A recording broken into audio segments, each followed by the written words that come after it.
قاری عبدالغفار یم چې زما 15 نفر په بمبار کې شهیدان شو، خو حمدي خدای لره زما بچي یو فدایي هم وکړي په سنگین کې.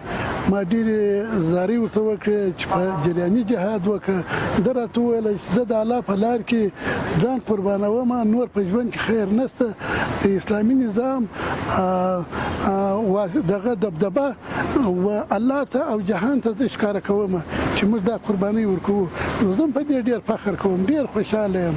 بیا چې زه ما د سره خبر وو چې ما لمونځ وکړي، د رب مې واورېده، یو رکعت مې د قرأت ویلی وو، بل دوهم باندې ما سلام وګرځاوه، ما وځغستله. زما مقتدیان راته وویل چې څه کوې؟ ما ورته وویل یو کیسه پیښه ده چې ورغلم دوی د غوښې راټولولې چارواکو. ما ورته وویل دورې کوي دغه پاکې غوښې په دا نجسو لاسو مه ټولوئ، ستا څه دی د اوسه؟ ما ورته وویله چې دا زما بچی دی، ولمټر دی چې او مال زما دی. بالا کوم داغونه سوه، وهل سوه. امریکایانو ورته ویله چې علاقې د انتحاري پلار علاقې موږ د سره څه نه لرو. داخله و نه پرېښولم، داخله و بوتلم، هلته لس شپې بندي کړم، 2 لکه کالدار یې بیا دغه راڅه واخېستې جرم.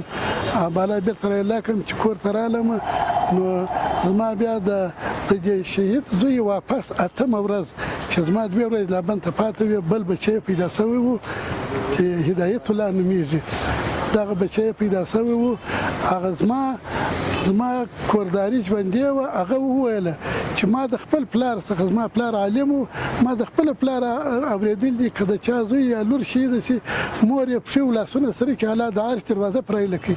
زه چې رالم دې لاسونه سره کړي وه، دا مقام یې پر ځای کړ.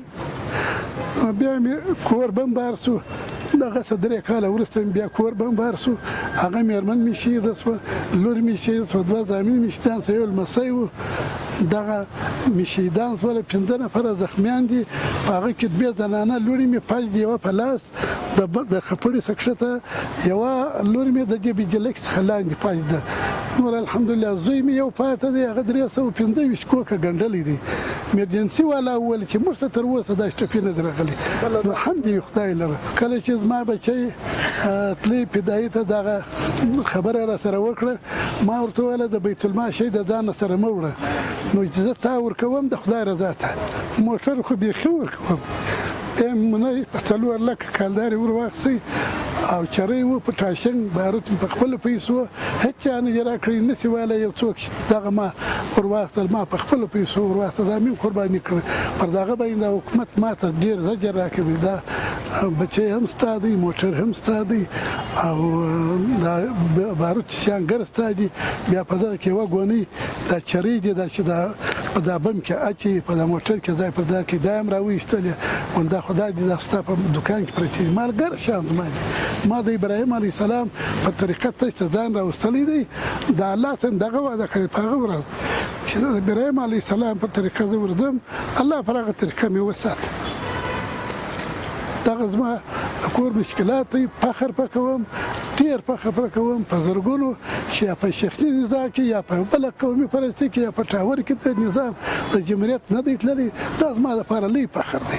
حمد او ثنا دي خدای لره. د اسلامي نظام الحمدلله خو د دغو شهداو په وینو باندې رامنځته شو، په دغه قربانۍ باندې چې دا قربانۍ نه وای کله داسې کېدله. کفار ویله چې موږ په ګرد نظام کې موږ داسې نفر نه لرو چې هغه ځان قرباني کړي. دا څه رقم فوج دی؟ موږ ته دا اسلامي فوج دی، دا د اسلام فوج دی، دا د علیه السلام طریقه ده، دا د انبیاو طریقه ده. ما چې په بند کې پوښتنه وکړه، دا انتحاري خو ناروا دی، مال نه دی ناروا. دغه دی حضرت بلال صاحب 12 تورې پر نبی علیه السلام وخوړلې، خو دغه قرباني وه چې ورکوله، نو هغه نه کوي، خدای نه کوي، نو هغه نس وژلی. ما ورته ویل هغه ستاسو جلا خبره ده.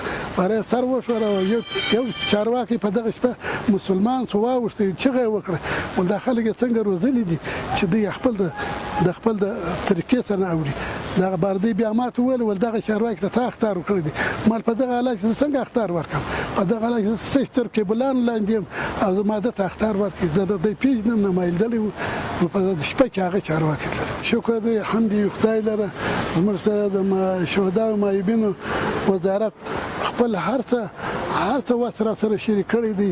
بلکې په عام تور لکه څنګه چې امیر المؤمنین عمومي عفو کړی ده دوی هم په عموما توګه و هر یتیم ته که څه د چارواکي وي که څه د غیره وي که څه د شهید وي د نظام د امیر المؤمنین د امارت وي بلا تفاوت د ټولو سره ښه همکاري کوي ښه کومکونه کوي په یوه سترګه ورته ګوري دا شکر دی حمد دی خدای دا زموږ د نظام وحدت دی او د الله سره وعده ده او پر بدو ښه دي چې ګوره د ټولو چارواکو د ټولو غیره خلکو سره هم د شهید د نظام د امارت په سترګه ورته ګوري ټولو سره یو رقم کومک کوي حمد دی ټوله دنیا خوشحاله دي یعنې زنانه ما ویل د په کندهار کې د شهداو معیبینو د چارواکو ښځه وه برای بغره د سره دورې کړه وله الله دا نظام مه خرابوه دغه پیسې چې به ما د دې ځای ایستلې 100,000 به پر لارې زما چارواکو واخیستلې په 15,000 په کمیشن یې راتېرولم ول خدای دا څنګه نظام دی چې څنګه پیسې راکړې هغه په راکور ته رسوم دا د چارواکي ښځه ما په خپله پوښتنه ځینې وکړه الحمد خدای لره